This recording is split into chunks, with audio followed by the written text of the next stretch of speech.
John McMullen from 97.3 ESPN.com was there today, John, and it seemed that a lot of the reaction from today's OTA was that Sam Bradford did not have a good day. Would you concur with a lot of your colleagues?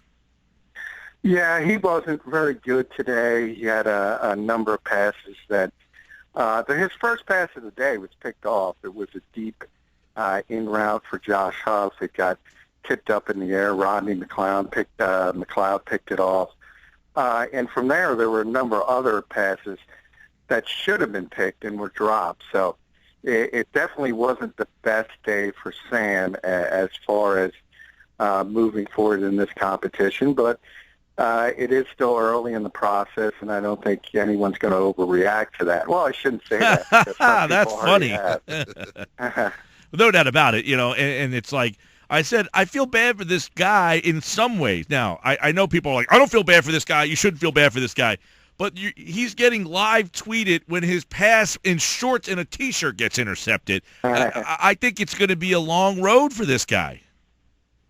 Well, it's going to be tough, especially if they get off to a bad start. I was talking to some other reporters today, and if you think about Week 1 against Cleveland, we all sit and look at that game and say, okay, the Eagles should win that relatively easy, and I think everybody's on board with that. And in May, that sounds like a game you should chalk up in the W column. But if for some reason Philadelphia happens to lose that game, which is, remember, a home game, all of a sudden the pressure on this team losing to an organization like that, especially if Sam Bradford has a poor performance, can you imagine the pressure on this organization to fast forward and get to the future as quickly as possible?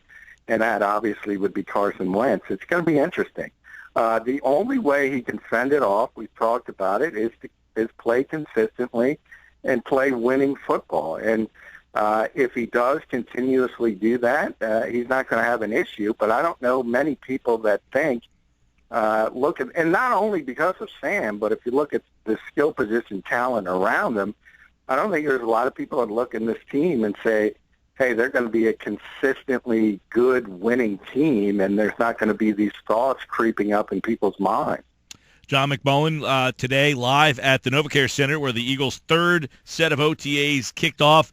What about the receiving position? I read a lot about drops again, primarily Josh Huff. How about guys like Nelson Aguilar who, I think this team is really anticipating him taking that big step in the right direction, but were drops prevalent again? It wasn't as bad as the first 2 weeks. Josh Huff specifically has continued to struggle. I don't think you've seen as many drops from the other receivers. Nelson's actually played pretty well, which is positive development. Got a chance to talk to him at his locker after practice. And he took blame for his rookie season and really didn't want to make any excuses for it. So at least he seems to be heading in the right direction, so that's one positive development. But Josh Huff as a whole is just not catching on, and certainly with a new offense. Yeah, you wonder if he's one of the guys who is fighting for a job. Is that fair to say?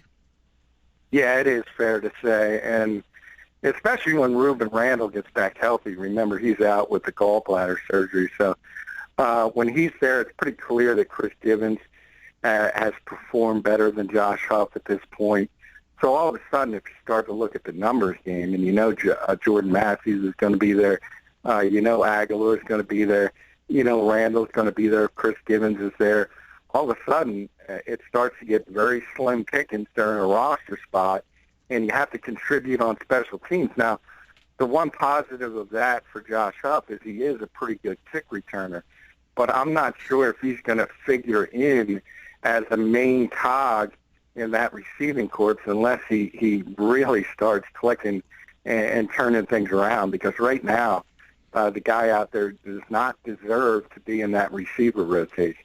John McMullen with us. John, how about the offensive line? Is Alan Barber going to be challenged?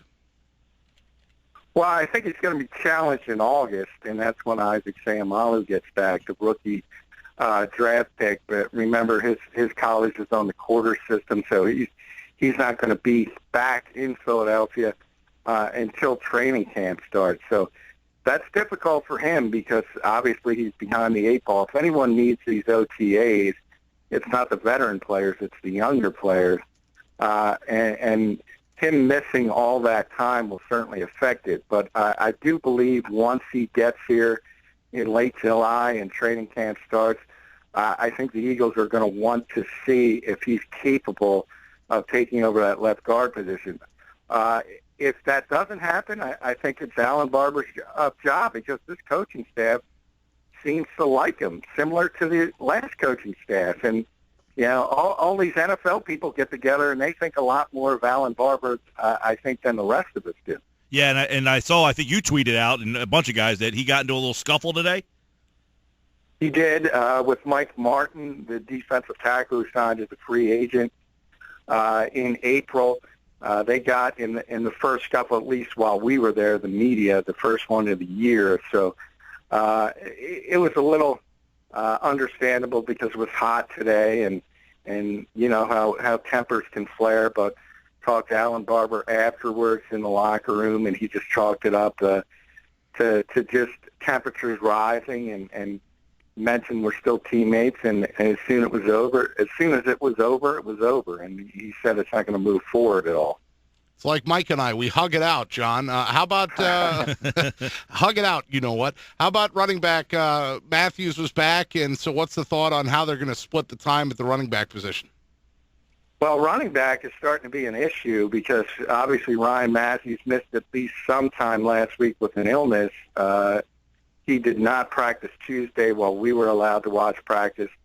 And he's back today, but he was on the second team. So clearly that tells you what this coaching staff is already starting to develop, at least a thought process about him and his reputation for not being on the field. And I think that was a message sent because if you look at talent and skill set, Kenyon Barner cannot match up with Ryan Matthews.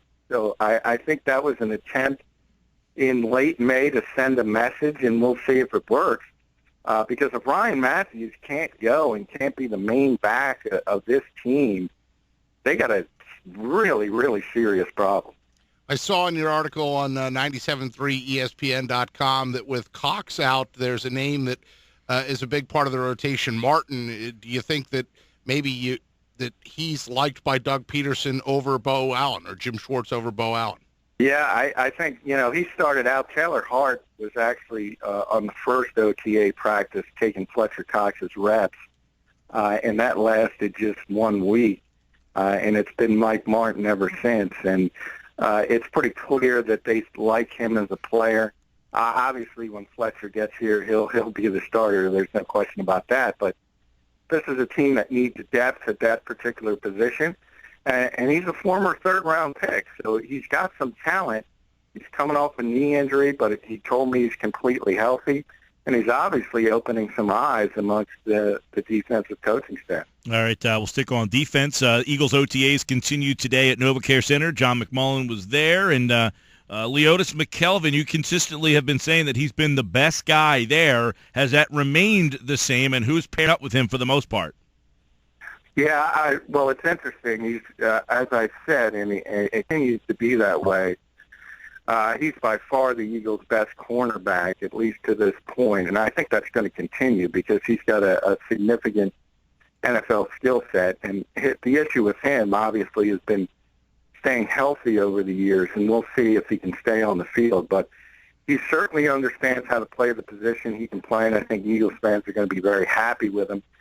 But we've been there for 3 practices now, guys, and there's been a different guy at the other corner position with the first team each time. It was started out as Eric Rowe. It was Jalen Mills last week. This week it was Ron Brooks, another ex-Buffalo Bill that Jim Schwartz had there. So clearly they're trying to look at everybody and try to make that a big-time competition. Today it was Brooks and McKelvin. Started, and when they went to nickel, Brooks would kick inside, and then Eric Rowe would come in and play on the outside. So it's going to be interesting, but I think at least early on, Jim Schwartz is very, very comfortable with Ron Brooks, and I think that's a bit of a surprise to most of us. because I think when the Eagles signed him, most assumed he would be more of a special teams player than anything else. John, I had Jaworski on the show Friday. He said something about the defense I want you to take a listen to. Here you go.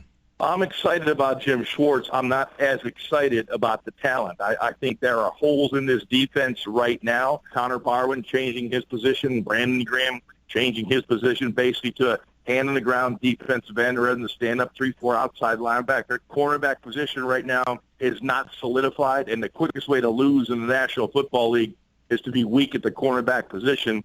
So we're talking a lot about on that defensive side of the ball. He said, look, I like Schwartz and what he brings. I don't like the talent they have. You're out there now for the third practice. Does this team look like they have enough talent on the defensive side of the ball? Well, I'm very concerned about the depth. There's no doubt about that. Remember, Fletcher's not there, and Fletcher makes a big difference. So right now, if you look at it and say, wow, there's some holes on this defense, but all of a sudden, if he comes back, the front four is very, very solid, at least the starters. And then you have some questions behind that. There's no doubt about it. The corners, as we just mentioned, not a lot of proven talent opposite Leotis McKelvin. We all... And I've fallen into this trap myself. We all assume Jordan Hicks is going to step in and be a big-time starting middle linebacker. I'm not sure if that's fair for a kid who basically played 7 or 8 games last year before getting hurt. He showed tremendous instincts and tangibles for the position, everything you want. But there's a big difference from being the guy to somebody who comes in as an injury replacement and kind of flashes when nobody's game planning you. So I'm concerned about the linebacker position, and as Shaw said, the corner position, where they're very, very strong, at least in the starting lineup, is the front four and the safeties. Malcolm Jenkins and Rodney McLeod are two very, very good players. And I would disagree with Ron on one aspect. Connor Barwin certainly is taking on a different position, but for Brandon Graham and Vinny Curry, they are much more comfortable in this defense with what Jim Schwartz wants to do than what they were in the previous defense with Bill Davis as outside linebackers two-gapping. They're not comfortable with that. They're very, very comfortable in Jim Schwartz's defense. Yeah, and we know a lot of these guys are making some moves, but as you mentioned, it seems like a lot of guys are making moves that fit them better. We'll see with Barwin. He played on the end in Houston, I believe, before he came to Philadelphia, so he has a little bit experience being that 4-3 guy. And then I think he probably fits better as a 3-4 outside guy, which he was here, but he has done a little bit of that. Real quick, what about the kicking situation? Is Parkey healthy? Is he even back? I mean, he seems like such a forgotten guy, but is he actually healthy?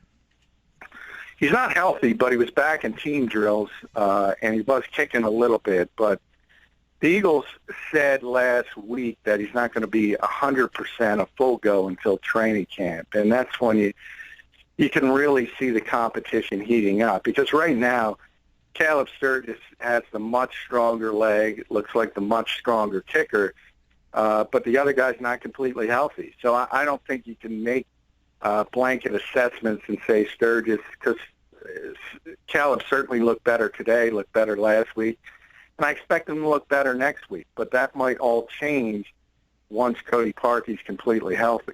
John McMullen all week long at the Eagles OTAs at the NovaCare Center. They continue, and we'll talk to John again about what is going on at Eagles practice. This is the last voluntary set. I guess it'll be very interesting next week to see if both Fletcher Cox and Darren Sproles show up to those mandatory practices that are next week here. We'll have that as well for you here on the Sports Bash. And for more on the Eagles, go to 973ESPN.com and click on McMullen's off-season coverage for everything Eagles. John, always a pleasure, pal.